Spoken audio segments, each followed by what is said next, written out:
Okay guys, now that we've got our new test dye mix, NWRK1, we're gonna call it powder dye. So it's gonna be NWRK1 PD for powder dye. And pink, so it's gonna be PDP because I have used PDR, which is powder red. So this is gonna be PD pink. And we're going to go ahead. We've got this mixed up pretty good. I just use a little quarter cup scooper to go ahead and spread it. I want to show you guys what we've got curing up right here. And you can see I've got this labeled right here. This is NWRK King eggs. They've been curing for 4 days on ice. I haven't drained the juice out of these. I haven't added anything. This is just NWRK1 cure right here. You see the color through here. I haven't added anything except for my jello dye. No liquid dye or anything. These eggs were a pretty good color when I got them. They're a nice orangish red. So I really didn't need to dye them. Now you see how these color of eggs are a little bit towards the lighter color side. So I'm going to try brightening these up with a little bit of this color here. A little bit more like the borax cure. It's a little bit more like the borax cure. It's a little bit more of an orangish for a steelhead mix. I'm going to try and get this a little bit more pinkish reddish for the lower river area for those kings and those coho. Get these paper towels here. We're going to take this blood. You see the blood in the veins.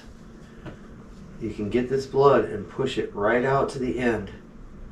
I'm going to push this blood all the way to the end. You can see how it's coming out, and it's all the way up to the end down here. And I just hold the paper towel there and push that blood out right into the paper towel. Just like that. See that blood came right out of there, and I'm soaking it right into the paper towel so it doesn't get in the rest of the eggs. And I just clean this whole vein out right here. Now this one's got some right here. Take them and push this blood out of that part of the veins up to the top. Just like this. See how I'm getting it all the way up to this main part. Then push it down. Push a little more up. Push it down. Look at that. All coming right out of there, guys. Now when I get down to the end, if you don't want to push it all the way down, you can just go ahead and clip a little spot right there where it's at. I don't want to clip too much out of there because I want it to help hold it all together. Now I can just put the paper towel there and push it right out into the paper towel.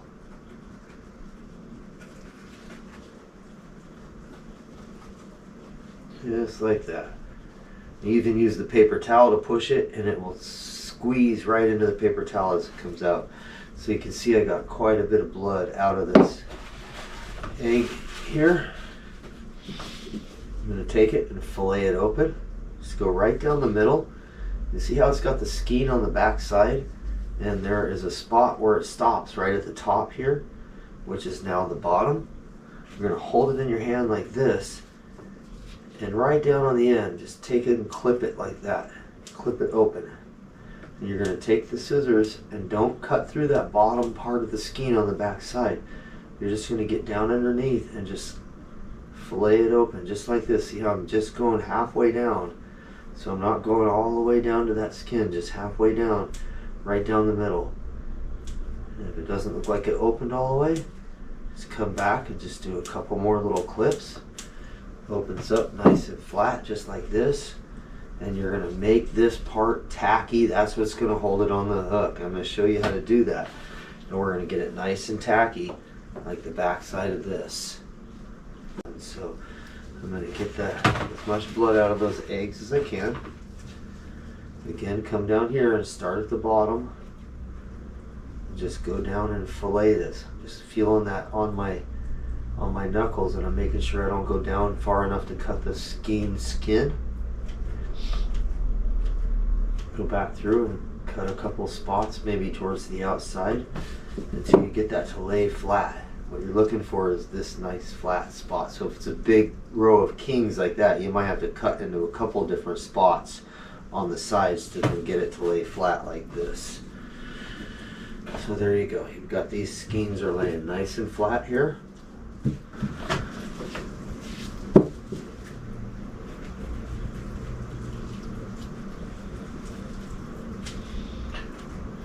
And remember, these are not pink eggs. These are steelhead eggs.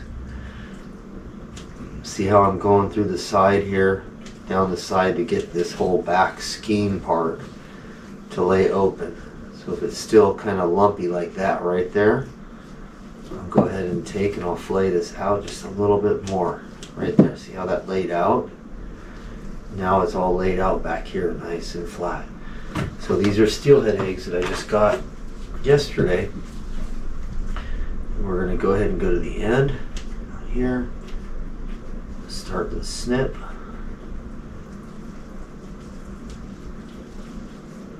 Right down the middle of that skein. And see, it didn't open all the way, so I'm going to hit the outside parts, just one little clip, and fillet it open just a little bit more. So the back side's got that, oh, see right here? I can fillet that a little bit more right down the middle. I didn't quite go deep enough. Go deep enough until you can get it flat like that. Okay. Yeah, I caught a few steelhead yesterday, and it is the middle of coho season. Well, king and coho are all running right now in pinks.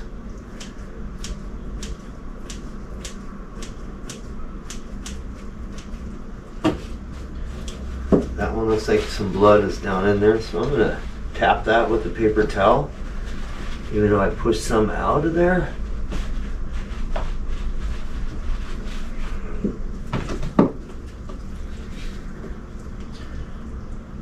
See, when the end's closed up like that, what you do is just clip that end open like that, open it up, and then fillet it out. Just make sure you don't cut that back skin side. You don't want to do that.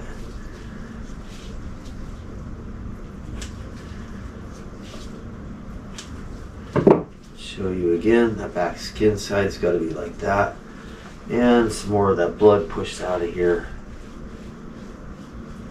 I'm just going to go like this and push it out with the paper towel. Down. Now, here's the cool part about that blood and pushing that blood out, you guys. Because I'm using this sulfite, that's going to keep that blood from getting stinky and turning the fish off. So if you use this, you could literally not worry about that blood in those eggs as much, because it's going to prevent that from getting stinky and smelling rotten.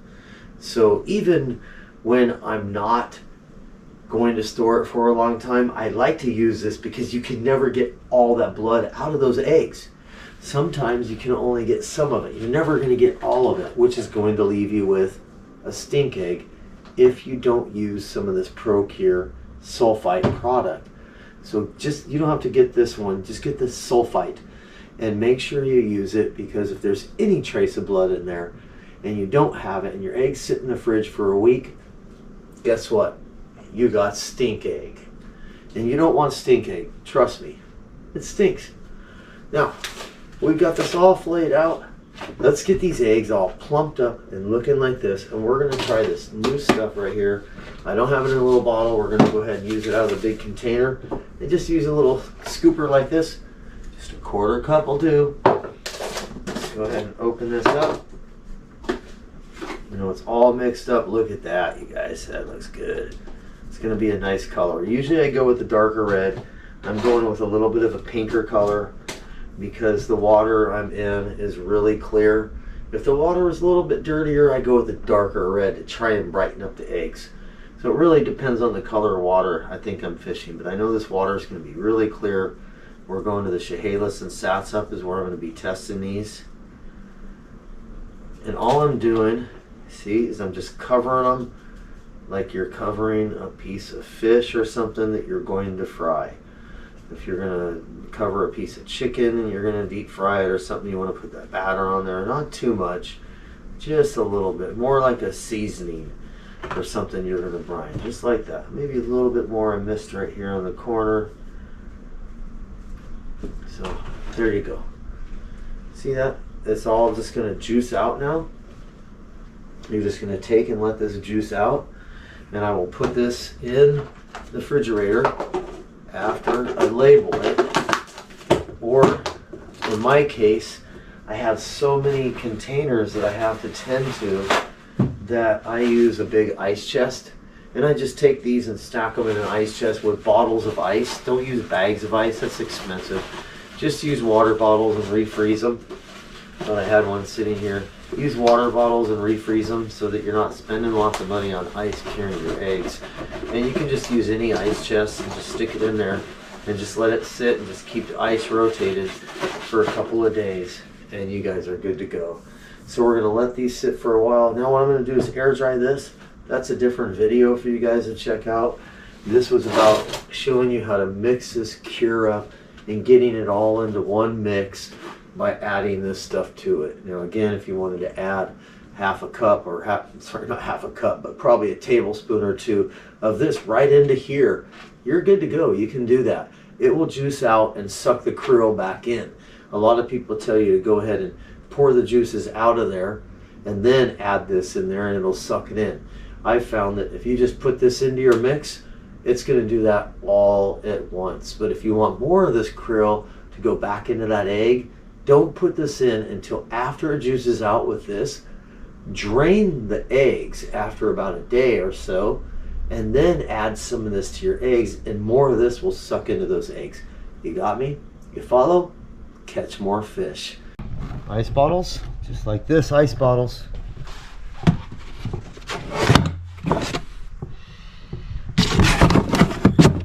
There you go. Just use ice bottles to keep it cold. Okay guys, so here is this process of drying these eggs out. Now these are the ones I just showed you when I was doing the egg cure and mixing the powders together to make this setup right here to cure these eggs. Now these have been curing on ice in the ice chest I showed you for about 3 days now, and I flipped them and rolled them and juiced them out, and now they've sucked all the flavor back in. So if had I drained the juice in the middle of that process, a day and a half in or so, and then added krill or something else, it would have sucked back into these eggs and been nice and plump just like this. So if you take a look, you can see how nice and plump these are. What I'm going to do is, these are some pads. These soak up liquid on this side, and I'm going to take and put these down here and let that liquid come out. Now these loose eggs right here, what I do is I use these to make egg sacs. So I'll take these loose eggs out and just push them over right onto the side here, just like this. So those will make one egg sac right there. That could be a 15-pound coho. So yeah, so even that little bit of eggs is worth saving. Don't kid yourself. Now look at how these have tacked up. They look really nice. I probably could have got a little bit more blood out of the skeins, but some of these eggs, when I get them from people, they might not have all the blood out the way I would do it. But because I use the sulfite, I'm not too worried about that little bit of blood in there because it helps keep it from getting stinky. Again here, I'm going to take these little remnants of eggs left here, put them in a pile, and that can be another fish right there. Just put it right in an egg sac and you're good to go. So we're done with those containers. We'll set these aside over here.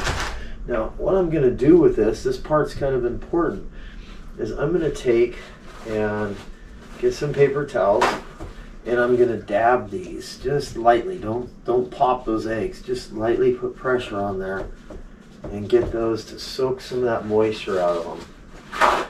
And what we're going to do is we're going to air cure these for a little bit. And this room is not heated, and we're in Washington State, so we're sitting at about 50 degrees right now this time of year. It's the beginning of October. In a day or so, And so we're sitting at about 50 degrees, sometimes 40 degrees. Tonight I think it's going to get down to 50 something. So it's not warm out here in this room at all. So these eggs will be fine. If you're in a real hot area, I suggest trying to dry these in a very cool, damp area if you can, so they don't juice back out on you. Most people fishing with salmon eggs are in cold areas because that's where the fish are at. So this kind of all makes sense. But you can see that kind of bleeding through right there. Get some of that out of there, as much of that juice out of it as you can. Now, because I laid them down on these bed pads, the back side of this bed pad went ahead and soaked some of that out. Now I'm going to flip these over onto a new dry spot here. It's fairly dry right there already. And we're going to do into a dry spot and into a dry spot. The important part in curing the eggs, especially if you have limited eggs or you're in an area like the good examples, the Chehalis River, there's a lot of little fish that peck at your eggs before you get down to the big fish. It's imperative to either have big clumps and a lot of eggs that you can go through, so that big clump can get whittled down to a clump that's still reasonable, down to the cohos, and bam, you get a fish. If it's a small clump and it's unprotected, it just gets gobbled away. You catch a little fish or it gets down there and there's nothing, you bring back a bare hook and you think you're fishing, but you're not.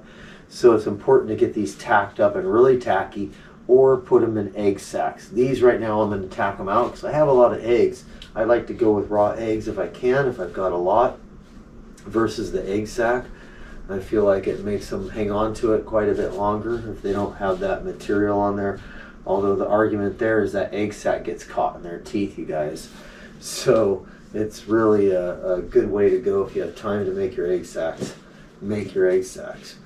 So we're going to go ahead and scoot this one over just a little bit and get these loose eggs to make some more egg sacks later. These are some really good loose eggs.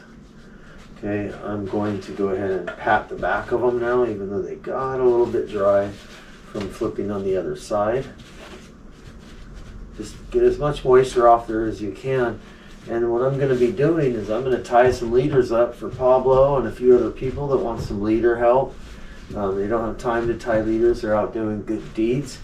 And so I'm going to do a good deed and tie leaders for them back. And while I'm doing that, I'm going to go ahead and air dry this batch of eggs. Now, I'm not just air drying it. I'm going to put some wind across here. I have a fan right here, and I'm going to go ahead and turn it on low and blow a breeze across the top of these eggs. Now, the reason I'm doing that, the reason I want to put some air across the top of these eggs is you want this skin on the back here to be really nice and tacky. That's what's going to hold your eggs together on the hook in order to get down to those fish, especially on the Chehalis. There are a lot of little fish in there. It's a big river, and it carries a lot of little guys in there that'll peck these eggs away. So I'm going to make the backside of these nice and tacky. Oh, there goes some more loose ones, and as the loose ones fall off, don't hesitate to move them around and just get those loose ones over here in a pile and let those kind of air dry out a little bit too, and they'll be nice and ready. So we're going to go ahead and put this on, then I'm going to package them together and show you how I cut them up and roll them into the borax for storing so that they last for a long time, a year, 2 years even sometimes, and my eggs still come out golden so I can catch more fish, and you can what? Catch more fish. See you guys on the next one. Be back very soon. You know I will.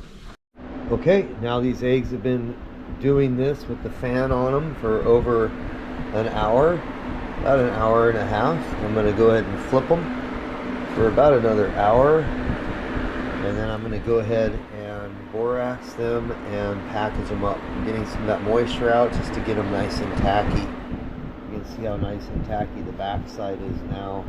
I'm going to do a little bit more and we'll cut them up and dry them out. Alright guys, I'm done air drying this. Now I'm sorry about the sound quality, is not as good as the other cam I had playing. But I'm sure you can hear me okay. What I'm going to go ahead and do is package these in my containers. I've showed you guys this before. I'm going to go ahead and take these skeins. They've been air dried out. You can see how nice and tacky they are. Again, not my favorite skeins. I had got these eggs from somebody, which was nice of them to save them for me, but unfortunately they didn't bleed them very good, and so, well, hopefully we don't get any stink egg out of them. So all we're going to do is just cut these up into little dollar-sized clumps, and you're going to leave the skein on there. You want to make sure you have enough skein that you can run that hook through there.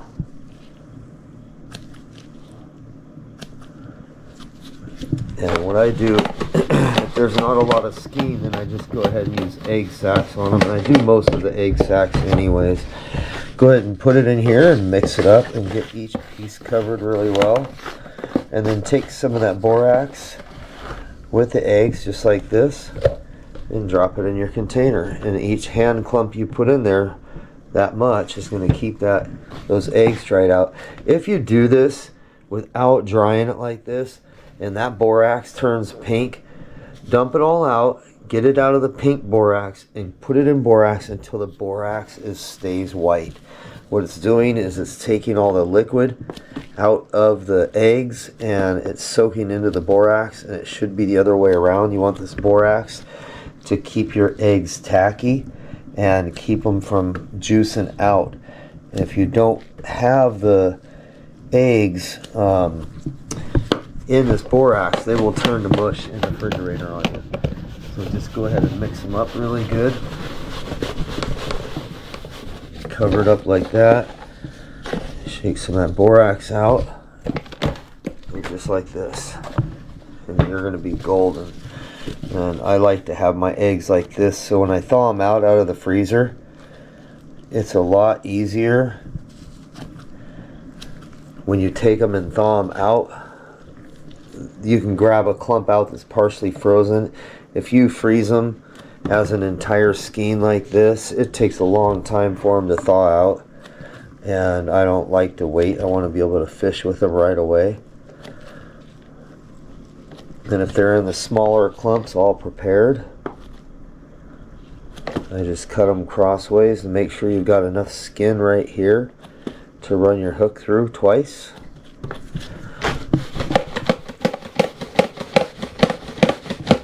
Once I dry these out, I'll also make egg sacks out of them. Just go in there and get those mixed up really good. Get all the wet parts covered in some borax. And then grab them out with borax in your hand as well. Just like that. And when I'm done, I'll get all these little ones out of here and I have a bunch of containers with my little ones that I can make egg sacks out of.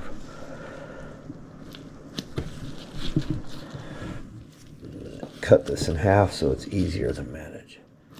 Okay guys, so that's how you're going to pre-package and store, even if you're going to freeze it or put it in the fridge.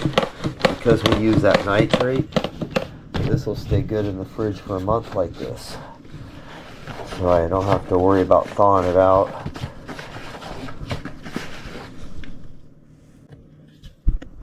Just like that. If these get too big, I'll just cut them that way.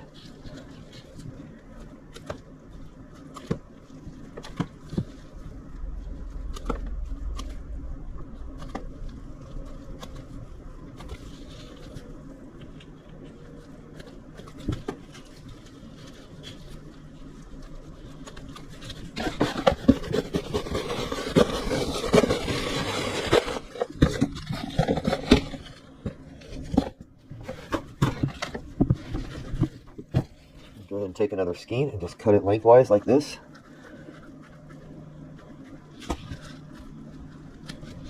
Down to the end and start taking off pieces.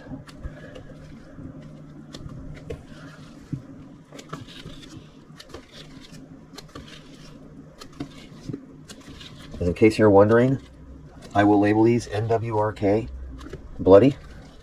The reason I do that is if for some reason I'm not getting a bite on these eggs, and I see that it's the bloody ones, after some time testing back to back, we're going to know how important it is to get that blood out of those eggs. If we're getting smacked on fish left and right with these eggs just like other ones, one of us not as big of a deal. But I can tell you right now, blood being in there, if you don't keep it cold and let it get warm, it gets warm, it'll start smelling like death. And you don't want that. You want these fish to pick them up and try to save them or kill them. So there you go. Look at that, you guys. This is perfect. And I'm going to actually take a little bit of what's left of this borax in here. And I always just throw a little bit extra on the top. Basically, it's about a 50-50 mixture. If you want those eggs to get really hard, you go to about a 70% mixture of borax, and those eggs will really stay nice and tacky. They'll be nice and tough when you go to put them on. They'll stay on for a long time. Really great for casting. There you go, guys. Look at that. Got them all packaged up. I have to finish this up so I can go to bed. Talk to you guys soon, and see you on the next one. Okay. Man, I want to take a bite after fish. Oops.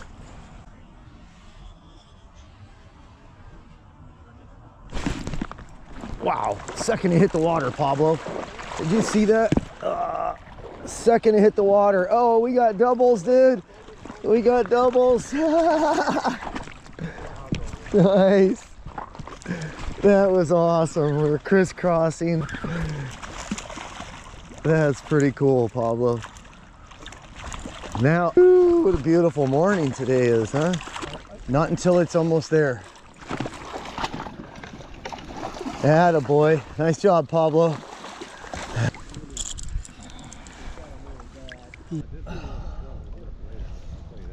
I can feel it on the other side too. I mean, look at it. Unfortunately, guys, don't forget I've redone all of my playlist sections like a library. So if you want to target a specific thing you want to learn, like habitat of the fish or curing eggs, drift fishing only, bobber setups only, we have it all set up for you now in a library type of setting where you can target whatever you need to learn how to catch more fish. Hope you guys enjoyed this video. I will see you on the next one, and make sure you push, grind, and you will catch more fish.